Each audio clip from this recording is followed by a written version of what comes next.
Somebody started, Shay's not here. I think Iowa State in league plays like, they're +5 in turnovers overall, so just talk about ball security. Yeah, I don't know exactly what their numbers are, but when we played them, was it 3 weeks ago? It'd be 3 weeks ago Saturday, when we played them, they were number 1 in America in percentage of possessions that they turned their opponent over. And I think it was like 28%. And I think in league play, that number's still 22% or something like that, which is still like the highest in the country. So if you're turning over teams in your league 22% of the time, then that's a ridiculously high number. So yeah, ball security is going to be very important. And got to get a shot every possession. No guarantee you're going to get a good shot, but you got to make sure you give yourself a chance to make a basket every possession. And then you're down one big, but yet your bigs kind of stood out. Your depth of bigs, you got more guys stepping up. Yeah, I thought Zach was great the other night. Gave us some great minutes, and Ernest was being really good the last 2 games. So yeah, that's important. 16 and 12, I think, out of those 2 spots. And then like 6 block shots or whatever. That's pretty good production from that 40 minutes. Much better than what we were getting before. So yeah, that's a bonus. And maybe less is more. You get a couple of guys nicked up, and maybe guys know they have to play, and maybe that's something that's been good for those guys' psyche. On the injury front, how is Bobby doing, and Kevin as well? Well, we didn't practice yesterday. We watched tape, and Bobby was fine. Same with Kevin. I think they'll both be available for Saturday, even though I don't think either will practice today. But at least we're thinking they'll both be available if nothing changes. And with Zuby, what's the outlook for him over the next few weeks? It's not quite to the point where it's day to day, but we were hopeful it was a 2 to 3 week thing happened. Set out whenever he got hurt, and we're still hopeful that's the case. So I still think it's probably going to be a couple more weeks. And you've talked a lot about wanting to be more aggressive on the offensive end. What do you notice about him, just difference when you see him being aggressive versus maybe more passive?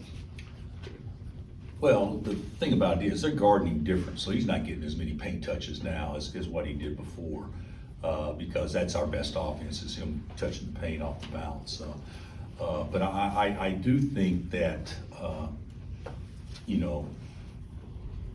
Juan's a good shooter, and he just doesn't shoot it often. And he may need a little bit more time to get it off, but he's a good shooter, and he's got to make people pay when they decide to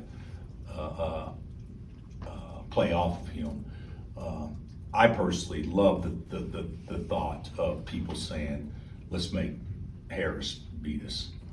I love that thought, because I think he shoots it plenty good enough to make them do that, to make him do that. So, but we're so much better with just, I can't speak to other teams moving forward, but if you look at his stats in conference, and I know they're a little skewed because he got off to such a good start, but if you look at stats in conference, it's hard not to guard somebody that shoots close to 50% from 3, and he's done that. What is wrong with Kevin? Is it his finger? Yes, it's his right index finger. Why wouldn't you be able to practice with that? Well, if it hurts and you catch it, you shoot it, and dribble it with your right hand, that may limit it a little bit. So. But is it broken or? No, it's not broken. No. What about MJ? MJ couldn't go the other night, so that's. He told me at halftime he couldn't go. So that's. He does have spasms and all that stuff, but I didn't get him in the first half, and that probably led to more tightness. But hopefully he can be a piece that we have moving forward that we can use. Yeah, and then to complete it, Cuff and Cam. Cam is, neither one are 100%. I don't know if either one are close to 100%. Because I think they're both kind of at that 80% range, but the last 20 will be the hardest to get better. So, I can't see either one of them impacting us moving forward in a big way at all. What do you think of Gabe's performance here against you and Grill? Well, Grill is capable of making, 6 in a game, 7 in a game. That's been proven. What did he make his first 6 the other night against Tech? And that's coming off an injury. He didn't play against Missouri, I don't believe. But he quick release and got a green light. And, Gabe to me has kind of emerged as one of the best players in our league.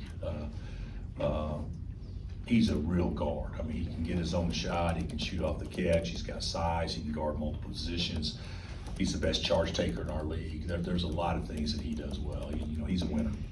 What do you think of the 11 a.m. start and how Hilton Coliseum figures to be?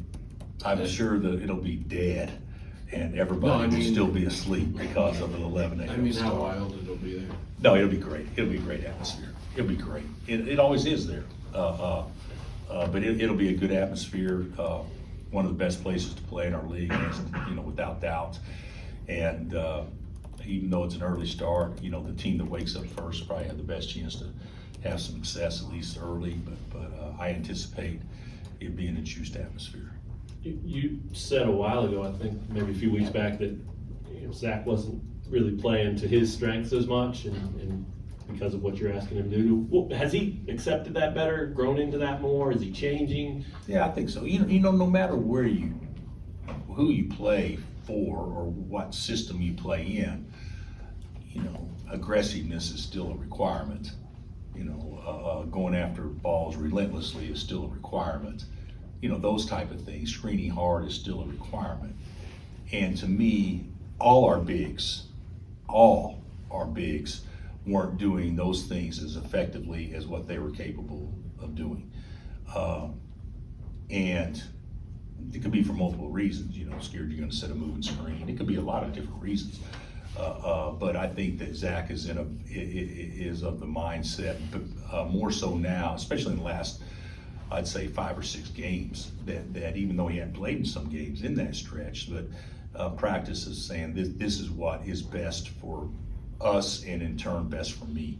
And I think Ernest is doing a better job in that area too. Did you ever have to talk to him? Oh, yeah, in detail about that? Yeah, we went over everything in detail. Yeah, and he's great. Zach wants to play. He wants to help us. He loves KU. Wants us to win. But I don't feel like that. Let's call it like it is. We're not going to change how we play to fit him. He knows that. I mean, not expecting that. It's more important probably fit, Grady and Juan and, Jay Will and that kind of stuff. But we're not going to play to fit him. But if we did play a different way, I could see that benefiting Zach. If we decided we're going to play 2 bigs regardless, we're going to play zone, we're going to do certain things, that would benefit Zach. But that's not what we're going to do. And he understands that. I mean, it's nobody's fault. I just think he's adjusting better to what we have to have him do for us to have the best chance. Yeah, that positive adjustment's not a given with a kid, any kid, right? I mean, is there some pride from you seeing him get that light bulb? Well, he's a great kid. He's a great kid, and the expectations for him, in my mind, were pretty high going into the year, and it hasn't worked out. Not speaking out of turn, hasn't worked out to this date what the expectations you thought they could be. I thought it was a coin flip whether or not he's going to start for us, this year, and then. I told you guys this. I said we went till November without playing KJ Adams at the 5 in practice at all, and I said, but if we do, he's gonna beat you guys out. But I don't think that's what's best, and that's exactly what happened. We've adjusted kind of how to play with KJ in there, but that doesn't mean that Zach and now Ernest, since everybody else is nicked up, that doesn't mean that they can't have a similar type role. And we've seen it with the production that those two had the other night. I mean, those two guys had 6 block shots. No disrespect to KJ, that's not what he does. That's an element that we got that we don't normally get. So, you look at it this way: 6 block shots, and all block shots are in tight. Shoot 50% of the balls in tight. That's 6 points right there. So that's important, and they're both doing a much better job at that. Yeah. Also, you talked the other day about what you do scouting wise. You watch the last few games and then your last game against the team and stuff like that. Do you look much at, how Iowa State played K-State and how they play other teams in the league as far Yes. as how it fits you too? I mean, Oh, absolutely, Okay. absolutely, yeah. We'll look at exactly how they try to attack somebody and how we want to guard that, how they guard certain actions, and if we run similar actions, will they do the same thing against us? Yeah, we'll certainly do that. Offensive rebounding is something that Iowa State did really well against you guys last time. How do you approach that this time around? Is it effort? Is it schematics? Like, how do you try and improve on that this time around? I don't know exactly what we'll do different yet. We're gonna look at some stuff today, to see if there's different ways to maybe guard a couple of things, to maybe be in better position. I think so many times you can say we did a poor job on the glass, which I'm not debating that at all. We didn't do near as well as what we could have. But sometimes offensive rebounds also good fortune too. You don't block out, but the ball doesn't bounce that direction that particular time. Sometimes it's good fortune, and we had a game against Kentucky where we did an unbelievable job on the glass, and we were better against K-State than we were the first time we played them. But I'll be the first to tell you, sometimes, the two times that Oscar was free, maybe the ball didn't bounce that direction, which made it look a little bit better than what it was, but or whatever number. So, but yeah, we'll definitely emphasize that. And then I'm just curious with Lipsy, the freshman guard for Iowa State. What has stood out? He's to like you? their best. He's as good offensive rebounder as there is. He gets more balls and keeps his hands on more balls than anybody his size that I've seen, as far as on the offensive glass. But go ahead and finish your question. What have I Oh said? no, just what stands out? I mean, a freshman that's playing that big of a role. Oh yeah, he's poised, fast, active, feel. He's a good player. He's a good player, and I do think there's some things we can do better against him the second time. I hope at least. Are you amazed at the last three games, counting K-State and the next two, how good these teams are and how highly ranked they are? And I've been and do you amazed think- for it'll be 8 games in a row. Yeah, it's just I can't remember ever going through a stretch like this since I've been here at Kansas. Gary, and it's good. It's good for our league. It's good for fans. All those things. But yeah, I can never remember going through a stretch like this one. So how do you approach the next two for the league race? I don't. I don't. I approach it that we hadn't talked about the league race, and we're halfway through it though. I'm not sure you can ever win a league, kind of a golf analogy, in round 2, but you can certainly lose it. A tournament, and we've done ours. We've done enough to be in the game. But what happens from this point forward, obviously, will be very important to determine who actually is in the best position to win the league. But all we're looking at is, I usually break it down games that week. So all I'm looking at is, and it's always the Monday or the Saturday, Tuesday game that I'm looking at. I don't really consider Tuesday, Saturday the same week. I consider Tuesday the prior week. So, I'm looking at Saturday, Monday, and what can we possibly do to play great in Ames and then come back and respond on Monday. Coach, sort of along those lines, halfway through the league season, what has your experience taught you, or how do you navigate this kind of rigorous schedule, survive this, and still have your guys ready to go for the tournament, without getting beaten to death in the league? Along with that, also with Jalen picking up his game, not picking up his game, he's been playing terrific all year, but is this the point of a season when a leader like Jalen steps up and 100 and how many points over the last 5 games, takes command or takes the game to the next level? Yeah, I think he's got 133 over 5 games.